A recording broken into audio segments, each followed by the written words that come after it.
বিরিয়ানি খেতে আমরা অনেকেই ভালোবাসি, তাই আজকে বিরিয়ানি লাভারদের জন্য তৈরি করে দেখাবো বাসমতি চালের কাচ্চি বিরিয়ানি। যেহেতু সামনে কুরবানি ঈদ আসছে, গরুর মাংস দিয়ে অনেকেই বিরিয়ানি রান্না করবেন, তবে এইভাবে কাচ্চি বিরিয়ানিটা রান্না করে দেখেন, এত টেস্ট যে সারা জীবন মুখে লেগে থাকবে। আমি এখানে বাসমতি চাল দিয়ে কাচ্চি বিরিয়ানিটা রান্না করেছি, আপনারা চাইলে পোলার চাল দিয়ে রান্না করতে পারেন। এভাবে কাচ্চি বিরিয়ানিটা রান্না করলে একদমই পারফেক্ট ঝরঝরে হয়। আর পেঁপে বাটা ছাড়া মাংস কীভাবে দ্রুত সিদ্ধ করা যায় সেই টিপসটাও আপনাদের বলে দেব, তাই শেষ পর্যন্ত ভিডিওটি দেখার অনুরোধ রইল। বিরিয়ানি তৈরি করতে যেহেতু অনেক কিছু প্রয়োজন হয়, তো আমি সেই কাজগুলো আগে গুছিয়ে নিচ্ছি। প্রথমে পেঁয়াজ বেরেস্তাটা আমি করে নিলাম, তারপর আলুর মধ্যে হাফ চামচ লবণ, জর্দার রং আর 1 চামচ চিনি দিয়ে ভালোভাবে ম্যারিনেশন করে নিলাম 5 মিনিটের জন্য। 5 মিনিট পর আমি যে বেরেস্তা করেছিলাম সেই বেরেস্তার তেলের মধ্যে আলুগুলো ফ্রাই করে নেব। তো হালকা একটু কালার চলে আসলে আলুগুলো উঠিয়ে নেব। এখন বিরিয়ানিতে যে মশলাটা ব্যবহার করব সেটা দেখিয়ে দিচ্ছি। আমি এটা ঘরেই তৈরি করেছিলাম। যারা ইনস্ট্যান্ট মশলা তৈরি করে বিরিয়ানিটা রান্না করতে চান তার জন্য আমি মশলাটা দেখিয়ে দিচ্ছি। এখানে তেজপাতা, জয়ত্রী, লং, এলাচ, কাবাব চিনি, কালো গোলমরিচ, শাহি জিরা, দারচিনি, জায়ফলের 4 ভাগের 1 ভাগ আমি ব্যবহার করব। তারপর এখানে একটা মিশ্রণ তৈরি করে নেব। হাফ কাপ গুঁড়া দুধের সাথে 4 টেবিল চামচ ঘি, কুসুম গরম পানি দিয়ে মিশ্রণটা মিশিয়ে নেব। তারপর দিয়ে দিব 1 টেবিল চামচ কেওড়া ওয়াটার, স্যাফরন ওয়াটার দিয়ে ভালোভাবে মিশিয়ে একটা সাইডে রেখে দিব, যেটা কিনা ম্যারিনেশন সময় দিব আর ভাতের উপরে দিব।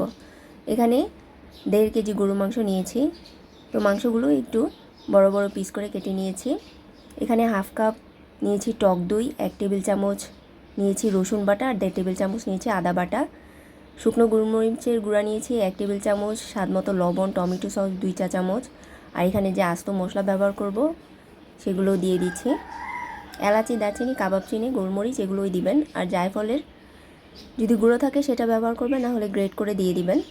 তারপর দিয়ে দিলাম পেঁয়াজ বেরেস্তার যে তেলটুকু আছে সেটা দিয়ে দিলাম। অবশ্যই পেঁয়াজ বেরেস্তার তেলটা ব্যবহার করবেন, তাহলে বিরিয়ানির টেস্ট অনেক গুণ বেড়ে যায়।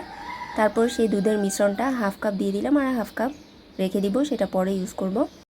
তেলটা দেওয়ার পর এখন হাত দিয়ে একটু মাখিয়ে নেব। আপনারা চাইলে সবগুলো মশলা একসাথে দিয়ে তারপর ভালোভাবে মাখিয়ে নিতে পারেন। তো এখন বিরিয়ানির মশলা দিয়ে দিব 1.5 টেবিল চামচ। প্রতি কেজি গরু মাংসের জন্য আমি 1 টেবিল চামচ করে দিয়ে দিব। তো আমি মোট 1.5 টেবিল চামচ বিরিয়ানির মশলা এখানে ব্যবহার করেছি। আর মশলাটা দিয়ে ভালোভাবে মাখিয়ে নিচ্ছি, যাতে মাংসের গায়ে মশলাগুলো ভালোভাবে লেগে যায়। তো 5 মিনিট ধরে আমি এভাবে মাখিয়ে নেব। তারপর এখানে দিয়ে দিব কাজু বাদাম বাটা, 15 থেকে 20টা কাজু বাদাম বাটা আমি এখানে পেস্ট করে রেখেছিলাম, সেটা দিয়েও আরও ভালোভাবে মাখিয়ে নিচ্ছি। তো এখানে চাইলে পেঁপে বাটা ইউজ করতে পারেন, তবে আমি পেঁপে বাটা ছাড়া মাংসটা কীভাবে সিদ্ধ করা যায় সেটা আমি একটু পরেই আপনাদের দেখিয়ে দেব।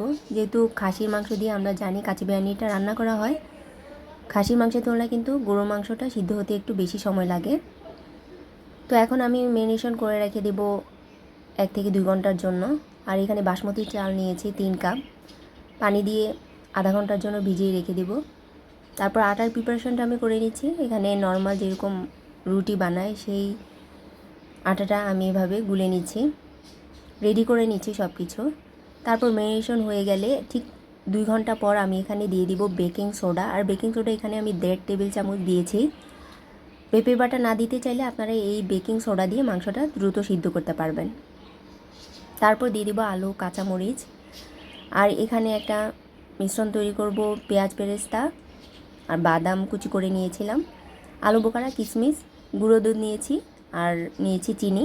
তো বাদাম আর পেঁয়াজ বেরেস্তা, চিনি আর গুঁড়ো দুধ দিয়ে মিশিয়ে নেব, সেটা আমি ভাতের সাথে ইউজ করব। আর পরে আলু বোখারা আর কিশমিশ উপরে দিয়ে দিব। আর এটা অবশ্যই চেষ্টা করবেন দেওয়ার জন্য, তাহলে বিরিয়ানিটা খেতে অনেক বেশি টেস্ট হয়। আরও কিছু রেখে দিলাম, বাকিটা আমি সবার পরে ব্যবহার করব। তারপর দিয়ে দিব আলু বোখারা আর কিশমিশ। এখন চালের প্রিপারেশানটা দেখিয়ে দিচ্ছি। পানি ফুটতে দিয়েছিলাম চুলার মধ্যে, আর আস্ত গোটা মশলা আমি দিয়ে দিচ্ছি। তারপর স্বাদ মতো লবণ দিয়ে দিব, আর লবণটা একটু বেশি করে দিতে হবে যেহেতু পানিটা তারপরে আমরা ফেলে দিব। আর এখন ভিজিয়ে রাখা বাসমতি চাল দিয়ে দিলাম। আর চেষ্টা করবেন অনেক বড় হাঁড়িতে এই চালটা ফুটিয়ে নিতে, কারণ অল্প পানি দিয়ে চালটা যদি ফুটিয়ে নেন তাহলে কিন্তু চালটা একটা গায়ে একটা লেগে যাবে।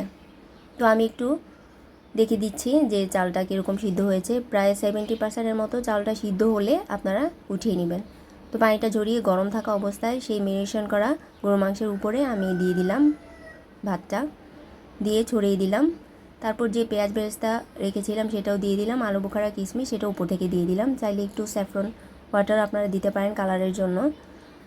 বাস সবগুলো রেডি হয়ে গেলে যে দুধের মিশ্রণটা আছে সবার শেষে আমি সাইডে আর মাঝখান থেকে একটু দিয়ে দিই। প্রায় 1 কাপের মতো ঘি আর দুধের মিশ্রণটা আমি সাইড থেকে দিয়ে দিলাম। আটাটা আমি ঢাকনার মধ্যে লাগিয়ে পাত্রের উপর চাপ দিয়ে বসিয়ে দিব। তারপর একটা তাওয়া নিয়েছি, তাওয়ার উপরে আমি বসিয়ে দিয়েছি। আপনারা অবশ্যই খেয়াল রাখবেন যে পাত্রে বিরিয়ানিটা রান্না করবেন সেটা অবশ্যই একটু ভারী হতে হবে, না হলে কিন্তু নিচ থেকে একদম পোড়া লেগে যাবে। 10 থেকে 15 মিনিট আমি হাই হিটে রেখেছিলাম প্রথম অবস্থায়, তারপর লো হিটে দিয়ে 1.5 ঘন্টা রেখেছি। তো ফিরে আসি 1.5 ঘন্টা পর আমি খুলে দেখছি। একটা নাইফ দিয়ে আমি আটাগুলো কেটে নিলাম। মাশাআল্লাহ, আলহামদুলিল্লাহ, অনেক সুন্দর হয়েছে, একদম পারফেক্ট ঝরঝরে হয়েছে বিরিয়ানিটা। বিরিয়ানির সুঘ্রাণে পুরো ঘর ভরে গেছে। তো আমি একটু দেখিয়ে দিচ্ছি, দেখেন নিচ থেকে কিন্তু একদমই পোড়া লেগে যায়নি, আর ভেজা ভেজা ভাবও নেই। যে দুধটা আমি দিয়েছিলাম সেটা একদম শুকিয়ে গেছে। যদি ভেজা ভেজা ভাব থাকে তাহলে আপনারা আরও 5 মিনিট দমে রেখে দিবেন, তাহলে দেখবেন ঠিক হয়ে গেছে। তো আজকের আমার বিরিয়ানির রেসিপিটা আশা করছি খুব ভালো লেগেছে, আর ভালো লাগলে অবশ্যই লাইক কমেন্ট শেয়ার সাবস্ক্রাইব করবেন। আজ এই পর্যন্তই, আল্লাহ হাফিজ।